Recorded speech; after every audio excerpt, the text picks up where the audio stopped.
Hi friends, Steel Authority of India Limited, a Government of India Enterprises அரசு நிறுவனம் சரிங்களா. Bokaro steel plant அப்படின்னு சொல்லுவாங்க. ஜார்க்கண்டில் இருக்குது. இவங்க பார்த்தீங்கன்னா வேலைவாய்ப்பு அறிவிச்சிருக்காங்க. எப்போனா கடந்த மாதம் 15ஆம் தேதி, அதாவது மார்ச் 15ஆம் தேதி நோட்டிஃபிகேஷன் வெளியிட்டிருக்காங்க சரிங்களா.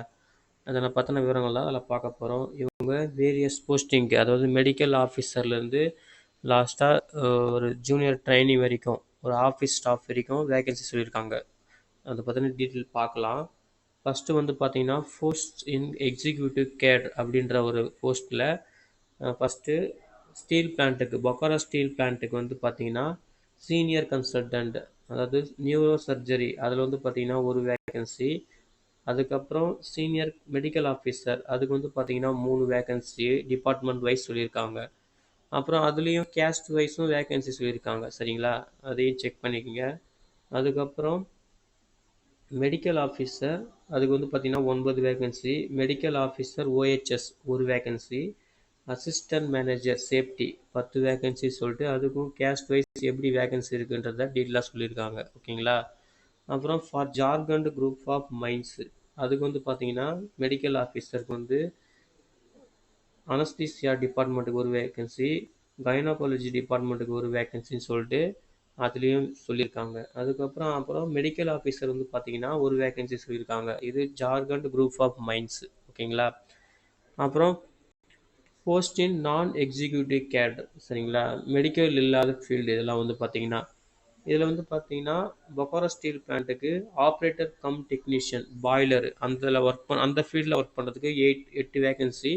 அதில் கேஸ்ட் வைஸ் வேகன்சி யாராக இருக்குன்றத சொல்லியிருக்காங்க சரிங்களா. அந்த 8 வேகன்சியில் எந்தெந்த கேஸ்ட்டுக்கு எவ்வளோ வேகன்சின்றதை சொல்லியிருக்காங்க. அப்புறம் attendant cum technician boiler 12 vacancy, அதுலேயும் கேஸ்ட் வைஸ் சொல்லியிருக்காங்க சரிங்களா.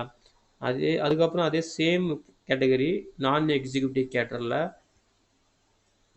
ஜார்க்கண்ட் குரூப் ஆஃப் மைன்ஸுக்கு பார்த்தீங்கன்னா மைனிங் ஃபோர்மேன் அப்படின்னு சொல்லிட்டு 3 வேகன்சி, சர்வேயருக்கு ஒரு வேகன்சி, ஆப்ரேட்டர் கம் டெக்னீஷியன் ட்ரெயினிக்கு, அதாவது மைனிங்கில் 5 vacancy, operation cum technician trainee எலக்ட்ரிக்கலில் 15 வேகன்சி, மைனிங் மேட் அதில் 3 vacancy, attendant cum technician trainee அதில் பார்த்தீங்கன்னா 34 வேகன்சின்னு சொல்லிட்டு சொல்லியிருக்காங்க ஓகேங்களா.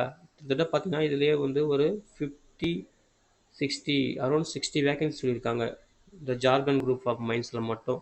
அப்புறம் பொக்காரோ ஸ்டீல் பிளான்ட்டில் பார்த்தீங்கன்னா இது ஒரு 8, ஒரு 12, 20 வேகன்சி. டோட்டலாக பார்த்தீங்கன்னா ஒரு 80 வேகன்சி கிட்ட இது சொல்லியிருக்காங்க. இது மெடிக்கல் இல்லாத மற்ற வேகன்சி சரிங்களா. இதில் மட்டும் 80 வேகன்சிக்கு மேலே சொல்லியிருக்காங்க. அப்புறம் வேறு என்னன்னு பாருங்கள். இதில் அந்த அப்ரிவேஷன்ஸ்லாம் சொல்லியிருக்காங்க. இதில் ஓஹெச்னா நான் சொல்லிட்டு அதெல்லாம் சொல்லியிருக்காங்க. அவங்களாம் எந்த கேட்டகரியில் வருவாங்கன்றது இங்கே பாருங்கள். அப்ரிவேஷன்லாம் சொல்லியிருக்காங்க. யூஆர்னா என்னது, அதான் ஜென்ரல் கேட்டகரி, எஸ்சினா ஷெட்யூல் கேஸ்ட்டு, இந்த மாதிரி அப்ரிவேஷன் சொல்லியிருக்காங்க. அதுக்கப்புறம் ஃபிசிக்கலி சேலஞ்சர் பர்சனுக்கான அப்ரிவேஷன்ஸும் சொல்லியிருக்காங்க சரிங்களா. எல்வினா என்ன, ஓஹெச்னா என்ன அப்படின்னு சொல்லிட்டு இங்கே தெளிவாக சொல்லியிருக்காங்க. யாரெல்லாம் அந்தந்த வேகன்சிக்கு அப்ளிகேபிள் ஆகிறீங்களோ அதில் இந்த அப்ரிவேஷன்ஸ் பார்த்து செக் பண்ணிக்கோங்க. நீங்கள் எந்த குறைபாடு, அதாவது ஃபிசிக்கலி சேலஞ்சர் பர்சன்ஸ் சரிங்களா, அவங்களுக்கு எந்த குறைபாடு இருக்கோ அதுக்கேற்ற மாதிரி அவங்களுக்கு அந்த வேகன்சி அப்ளிகேபிள்ன்றது அங்கே டீட்டெயிலாக சொல்லியிருப்பாங்க இந்த டேபிளில் சரிங்களா. அந்த டேபிளில் என்னென்ன மென்ஷன் பண்ணியிருக்காங்க பாருங்கள் ஓகேங்களா. அது நீங்கள் அதுக்கு எலிஜிபிலிட்டி ஆவீங்க. அதுக்கப்புறம் வேறு என்ன சொல்லியிருக்காங்க பாருங்கள். எஜுகேஷனல் எஜுகேஷன் குவாலிஃபிகேஷன் சொல்லியிருக்காங்க. அந்த வேகன்சி பொறுத்து எஜுகேஷன் குவாலிஃபிகேஷன், அப்புறம் மேக்ஸிமம் ஏஜ் லிமிட் சொல்லியிருக்காங்க ஓகேங்களா. இதில் வேரியஸ் போஸ்டிங் இருக்குது பார்த்தீங்களா. அதாவது கன்சல்டன்ட் ஃபஸ்ட்டு டிகிரி குவாலிஃபிகேஷன் பார்த்தீங்கன்னா எம்பிபிஎஸ், அதாவது எம்டிஎம்எஸ் அந்த மாதிரி முடிச்சிருக்கணும். மேக்ஸிமம் ஏஜ் பார்த்தீங்கன்னா 41 இயர்ஸ் 30 இயர்ஸ் சொல்லியிருக்காங்க. அப்புறம் எக்ஸ்பீரியன்ஸ் சொல்லியிருக்காங்க, எக்ஸ்பீரியன்ஸ் இருக்கணும் அப்படின்னு சொல்லிட்டு.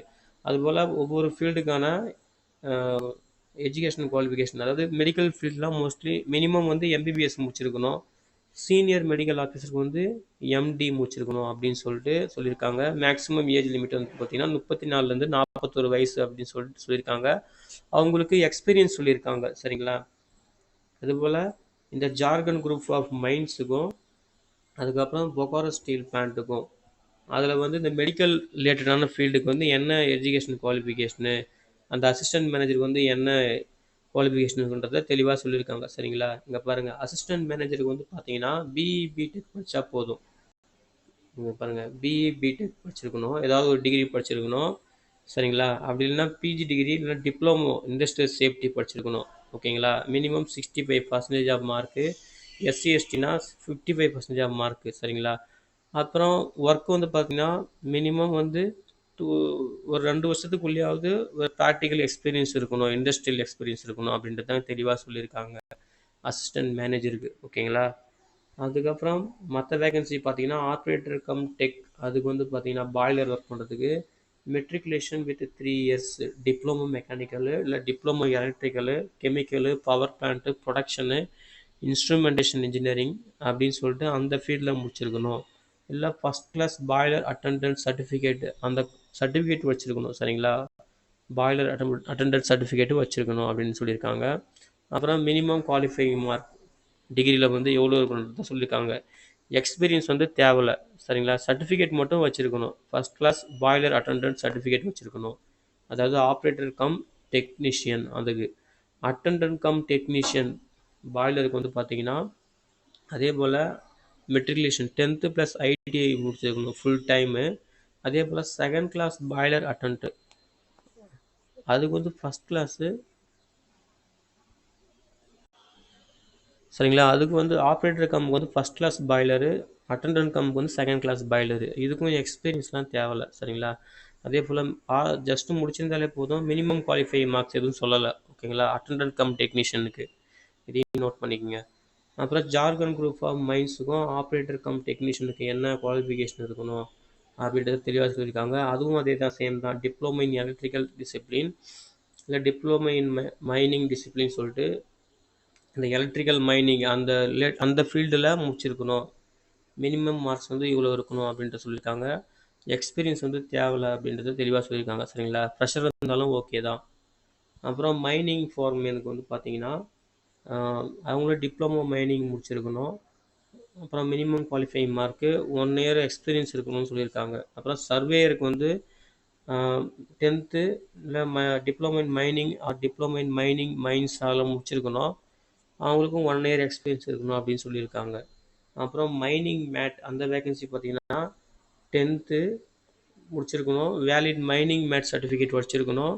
அப்புறம் 1 இயர் எக்ஸ்பீரியன்ஸ் சர்டிஃபிகேட் வச்சுருக்கணும். அப்புறம் அட்டண்டட் கம் டெக்னீஷியன் ட்ரைனிங்கு வந்து பார்த்தீங்கன்னா 10th ப்ளஸ் ஐடிஐ முடிச்சிருக்கணும். 1 இயர் அந்த மைண்ட் சம்மந்தமாக ஏதாவது கோர்ஸ் முடிச்சிருக்கணும். எக்ஸ்பீரியன்ஸ்லாம் தேவையில்லை அப்படின்னு சொல்லிட்டு சொல்லியிருக்காங்க. ஓகேங்களா? இதுதான் வந்து அந்தந்த போஸ்டிங்கான educational qualification plus experience criteria. சரிங்களா? அதை கரெக்டாக நீங்கள் எந்த குவாலிஃபிகேஷன் வச்சுருக்கீங்களோ கரெக்டாக நோட் பண்ணிவிட்டு நீங்கள் எந்த போஸ்டிங்க்கு அப்ளை பண்ணுறீங்களோ அதை பார்த்து செக் பண்ணிவிட்டு நீங்கள் எலிஜிபிலிட்டி ஆகிறீங்களான்னு செக் பண்ணிவிட்டு அப்ளை பண்ணிக்கோங்க. சரிங்களா? ஃபஸ்ட்டு ரஃபாக நோட் பண்ணிக்கோங்க ஒரு ரஃப் ஷீட்டில், அப்போ தான் உங்களுக்கு ஈஸியாக இருக்கும். அப்புறம் இந்த ஏஜ் லிமிட்லாம் இங்கேயே சொல்லியிருக்காங்க, அதையும் செக் பண்ணிக்கோங்க. சரிங்களா? அப்பர் ஏஜ் லிமிட் சொல்லிட்டு அந்தந்த போஸ்ட் வைஸ் ஏஜ் லிமிட்னு சொல்லியிருக்காங்க, அதையும் செக் பண்ணிக்கோங்க. ஓகேங்களா? அதுக்கப்புறம் வேறு என்னென்னா மெடிக்கல் ஸ்டாண்டர்டு. இந்த ஜாபுக்கு அப்ளை பண்ணுறவங்களுக்கு வந்து மெடிக்கல் ஸ்டாண்டர்ட் வந்து மினிமம் இப்படி இருக்கணுன்றது சொல்லியிருக்காங்க. மேலுக்கு வந்து ஹைட்டு வெயிட்டு செஸ்ட் மெஷர்மெண்ட்டு விஷுவல்னு சொல்லிட்டு, ஃபீமேலுக்கும் ஹைட்டு வெயிட்டு செஸ்ட் மெஷர்மெண்ட்டு விஷுவல்னு சொல்லிட்டு மெடிக்கல் ஸ்டாண்டர்ட் கொடுத்துருக்காங்க, அதையும் செக் பண்ணிக்கோங்க. சரிங்களா? அதுக்கப்புறம் மோட் ஆஃப் செலெக்ஷன் ஒரு போஸ்டிங்க்கும் பார்த்தீங்கன்னா செலெக்ஷன் மோடு வந்து மாறுது. ஓகேங்களா?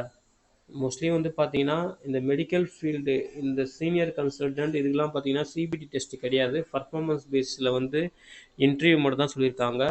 அதுக்கப்புறம் மெடிக்கல் ஆஃபீஸர் இதுக்கெல்லாம் மற்றதெல்லாம் பார்த்தீங்கன்னா சிபிடி கம்ப்யூட்டர் பேஸ்டு டெஸ்ட் நடக்கும், அப்புறம் தான் வந்து மற்ற இன்டர்வியூலாம் இருக்கும் அப்படின்றது சொல்லியிருக்காங்க. சரிங்களா? எல்லா போஸ்டிங்கும் மேக்ஸிமம் பார்த்தீங்கன்னா சிபிடி கம்ப்யூட்டர் பேஸ்டு டெஸ்ட் நடக்கும், அதுக்கப்புறம் இன்டர்வியூ நடக்கும் அப்படின்றது தெளிவாக சொல்லியிருக்காங்க. அதை கரெக்டாக நோட் பண்ணிக்கங்க. உங்களுக்கு எந்த போஸ்டிங் உங்களுக்கு அப்ளிகேபிள் ஆகுது, அப்புறம் உங்களுக்கு என்ன டெஸ்ட்டுன்னு சொல்லிட்டு என்ன மோட் ஆஃப் செலெக்ஷன் சொல்லிட்டு கரெக்டாக நோட் பண்ணிக்கங்க. சரிங்களா? Maximum CBT test computer based test இருக்கும், அதுக்கப்புறம் இன்டர்வியூ இருக்குன்றது தெளிவாக சொல்கிறாங்க. சரிங்களா? அதையும் நோட் பண்ணிக்கோங்க.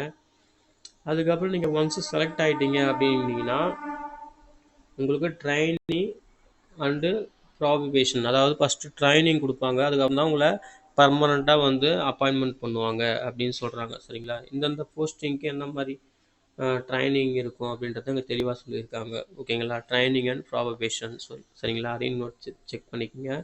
அப்புறம் அவங்களுக்கான பே ஸ்கேல் சேலரி சொல்லியிருக்காங்க. ஒவ்வொருத்தருக்கும் சேலரி போஸ்டிங் வைஸ் எப்படி மாறுபடுது சரிங்களா. மெடிக்கல் ஆஃபீஸர்லாம் பார்த்தீங்கன்னா மினிமம் 90,000லேருந்து 2,40,000 வரைக்கும் சொல்லியிருக்காங்க. அதுக்கப்புறம் ஆப்ரேஷன் கம் 10th குவாலிஃபிகேஷன் அதுக்கெல்லாம் பார்த்தீங்கன்னா மினிமம் 26,000லேருந்து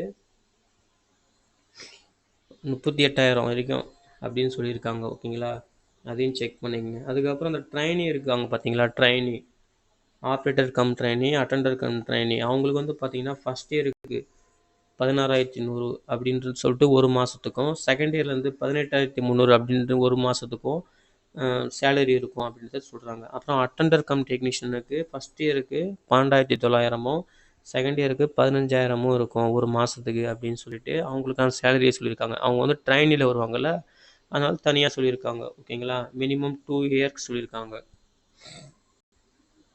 அதுக்கப்புறம் இதை அப்ளை பண்ணுறதுக்கான அப்ளிகேஷன் ஃபீஸு அது வந்து பார்த்தீங்கன்னா general category, economic category, OBC category பார்த்தீங்கன்னா இந்த போஸ்ட்டு E1 to E4 அந்த கிரேடு போஸ்ட்டுக்கு வந்து பார்த்தீங்கன்னா 700 ரூபாவும், நீங்கள் எஸ்சி எஸ்டியாக இருந்தீங்கன்னா உங்களுக்கு 200 ரூபாவும் அப்ளிகேஷன் ஃபீஸ் இருக்கும். அதே போல் கிரேட் S3க்கு வந்து பார்த்தீங்கன்னா அதுக்கு வந்து ஜென்ரல் கேட்டகரி 500 ரூபாவும், எஸ்சி எஸ்டியாக இருந்தீங்கன்னா 150 ரூபாவும், அப்புறம் கிரேட் S1 அந்த போஸ்ட்டுக்கு அப்ளை பண்ணிங்கன்னா ஜென்ரல் எக்கனாமிக் ஓபிசி கேட்டகரிக்கு 300 ரூபாவும், எஸ்சி எஸ்டிக்கு வந்து 100 ரூபாவும் அப்ளிகேஷன் ஃபீஸ் இருக்கும் அப்படின்றத தெளிவாக சொல்லியிருக்காங்க. அதையும் செக் பண்ணிக்கோங்க சரிங்களா. எப்படி அப்ளை பண்ணணும்னா அப்ளிகேஷன் வந்து ஆன்லைன் மூலயமா தான் அப்ளை பண்ணணும்.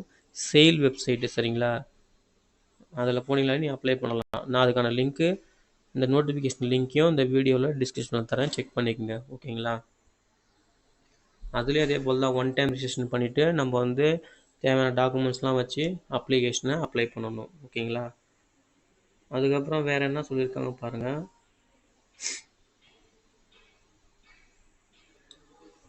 முக்கியமான விஷயம் பார்த்தீங்கன்னா எக்ஸாமினேஷன் பற்றி சொல்லியிருக்காங்க. ஓகேங்களா, எந்தெந்த போஸ்டிங்க்கு வந்து எந்த மாதிரி அந்த சிபிடி டெஸ்ட் இருக்கும் அப்படின்றத இங்கே டெஸ்ட் ஸ்ட்ரக்சர் சொல்லியிருக்காங்க. இங்கே பாருங்கள், மெடிக்கல் ஆஃபீஸரு, ஓகேங்களா, assistant manager, operator come technician, ஒவ்வொரு போஸ்டிங்க்கும் எந்த மாதிரி வந்து எக்ஸாம் பேட்டர்ன் இருக்கும், எப்படி வந்து என்னென்ன டாபிக் கவர் ஆகும் அப்படின்றத தெளிவாக சொல்லியிருக்காங்க.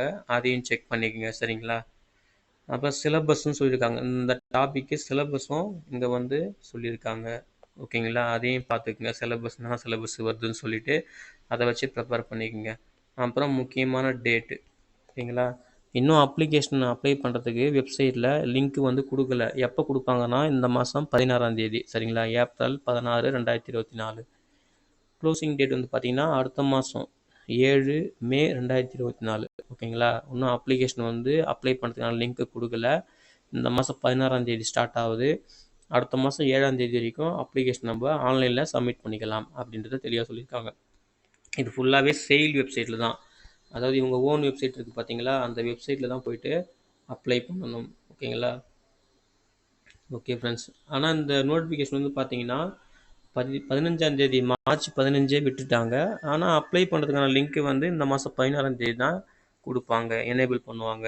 ஓகேங்களா, ஓகே ஃப்ரெண்ட்ஸ், நீங்கள் மறுபடியும் இந்த நோட்டிஃபிகேஷனை டவுன்லோட் பண்ணி கிளியராக ஒன்ஸ் ஒரு டைம் பார்த்துருங்க. உங்களுக்கு என்ன எஜுகேஷன் குவாலிஃபிகேஷன் இருக்குது, உங்களுக்கு எந்த போஸ்டிங் வந்து உங்களுக்கு எலிஜிபிலிட்டியில் வருதுன்னு செக் பண்ணிவிட்டு எந்த வேகன்சி எவ்வளோ வேகன்சி இருக்குது, கேஸ்ட் வைஸ் உங்களுக்கு எவ்வளோ வேகன்சி இருக்குன்னு க்ளீனாக செக் பண்ணிவிட்டு அப்புறம் அப்ளிகேஷனு ஃபீஸு அப்புறம் எக்ஸாம் பேட்டர்னு அதெல்லாம் க்ளீனாக செக் பண்ணி ஒரு ரஃப் ஷீட்டில் நோட் பண்ணிக்கிட்டு நீங்கள் என்ன பண்ணுங்கள், அப்ளை பண்ண ஸ்டார்ட் பண்ணுங்கள். ஓகேங்களா, அப்போ தான் உங்களுக்கு ஈஸியாக இருக்கும்.